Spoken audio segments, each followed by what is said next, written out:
Assalamualaikum warahmatullahi wabarakatuh. Innal hamdalillah nahmaduhu wa nasta'inuhu wa nastaghfiruh wa na'udzu billahi min shururi anfusina wa sayyiati a'malina. May yahdihillahu fala mudilla lahu wa may yudlilhu fala hadiya lahu. Asyhadu an la ilaha illallah wahdahu la syarika lahu wa asyhadu anna Muhammadan abduhu wa rasuluhu la nabiyya ba'dah.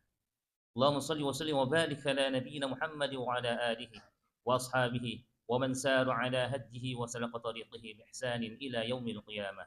Amma ba'd. فيا عباد الله أوصيكم ونفسي بتقوى الله وطاعته فقد فاز المتقون. وقد أمر الله تعالى بالتقوى في القرآن الكريم حيث قال: يا أيها الذين آمنوا اتقوا الله حق تقاته ولا تموتن إلا وأنتم مسلمون. Hadirin sidang Jumat yang dimuliakan Allah Subhanahu wa taala. Marilah kita awali ibadah Jumat kita hari ini dengan berbanyak puja-puji kepada Allah Subhanahu wa taala. Dengan tasbih, tahmid, tahlil, takbir dan segala ucapan kebaikan serta amal saleh sebagai bentuk kesyukuran atas berbagai kenikmatan yang Allah anugerahkan kepada kita semuanya yang tentu saja tanpa kita bisa menghitungnya. Terutama nikmat keimanan, keislaman, nikmat sehat dan nikmat berkumpul di rumah Allah Subhanahu wa taala yang suci ini bermuajah kepadanya. Dan kita berharap berbagai macam aktivitas kita seharian ini yang kita niatkan untuk ibadah kepada Allah Subhanahu wa taala diterima oleh Allah Subhanahu wa taala. Selanjutnya kita curahkan selalu salawat dan salam kepada junjungan besar Nabi Muhammad sallallahu alaihi wasallam yang telah menyampaikan risalah Islam yang sempurna, tidak ada celah kekurangan di dalamnya.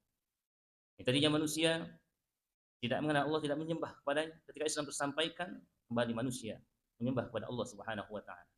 Yang tadinya manusia jauh daripada moral, ketika Islam tersampaikan, tersebarkan, maka muncullah peradaban manusia yang menjunjung tinggi etika dan moral. Dan ini merupakan salah satu misi dari Rasulullah SAW diutus. Dalam suatu riwayat ditegaskan, innama bu'ithu liutammima makarimal akhlaq. Sesungguhnya aku diutus hanya untuk menyempurnakan akhlak-akhlak yang terpuji ataupun akhlak yang mulia. Dan keimanan keislaman kita pun tak lepas dari jasa beliau. Kita berharap keimanan keislaman kita selalu melekat pada diri kita sampai Allah Subhanahu wa taala mengambil ruh kita kembali sebagaimana tadi firman-Nya dalam surat Al-Imran, "Wa la tamutunna illa wa antum muslimun." Sekali-kali janganlah kamu mati kecuali dalam keadaan Islam. Selanjutnya para jemaah sekalian yang dimuliakan Allah Subhanahu wa taala, kita tingkatkan ketakwaan kita kepada Allah Subhanahu wa taala. Karena dengan takwalah kita semua akan dinilai. Siapapun yang bertakwa, maka dia akan menjadi manusia yang mulia. Dan siapa yang enggan, maka dia akan menjadi manusia yang terhina, terutama terhina di akhirat nanti.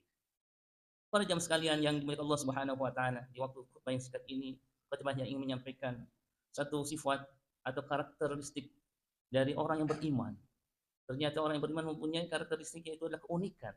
Sebagaimana yang disampaikan oleh Rasulullah SAW di suatu riwayat, "Ajaban li amril mu'min, inna amrahu kullahu khair, wa laysa dzaka li ahadin illa lil mu'min. In asabathu sarra syakara fakana khairan lahu wa in asabathu dharra sabara fakana khairan lahu." Salah satu riwayat yang diriwayatkan oleh Imam Muslim. Sungguh ajaib dan unik urusan orang beriman. Ini sifat atau karakteristiknya dari orang yang beriman. Unik. Mengapa keunikannya seperti itu? Dan ini tidak dimiliki bagi orang kafir ataupun orang munafik, hanya orang beriman. Yang pertama adalah in asabathu sarra syakara. Ketika dia mendapat sesuatu yang membahagiakan dirinya, berupa kenikmatan yang Allah berikan, usia yang panjangkah, kesehatankah, atau rezeki berupa anak, keluarga yang baik, atau harta, dia apa yang lakukan? Syakara. Syakara ini maknanya bukan sekedar mengucapkan alhamdulillah. Alhamdulillah itu adalah pujian dengan ucapan kita. Tapi yang di sini maksud adalah in syakartum la azidannakum. Bersyukur adalah dengan menjadikan segala kenikmatan-kenikmatan tersebut menjadi media atau kita gunakan dari berbagai kenikmatan tersebut menjadi wasilah kita lebih dekat lagi pada Allah Subhanahu wa taala. Para jamaah sekalian Allah Subhanahu wa taala, kadang kita lupa.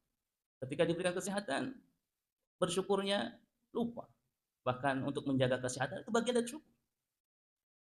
Kemudian dia dibentuk kesehatan untuk digunakan apa lagi? Kesehatan kita. Apakah untuk beribadah kepada Allah atau melakukan hal yang lain? Padahal tujuan manusia dan jin diciptakan hanya satu. Wa ma khalaqatul jinna wal insa illa liya'budun. Tidaklah aku ciptakan jin dan manusia melainkan hanya untuk beribadah kepada Allah. Sesungguhnya ketika dia sadar, maka berbagai macam aktivitasnya berusaha harus beriringan ibadah. Dan ibadahnya harus makin baik. Ketika diberikan mata yang masih terang melihat, maka gunakan untuk lebih dekat lagi pada Allah. Melihat kitabnya, Al-Quran. Jangan hanya setahun sekali ketika Ramadan. Bahkan suaranya diporsir hari pertama, kedua, dan ketiganya sudah hilang. Dan itu bersyukur.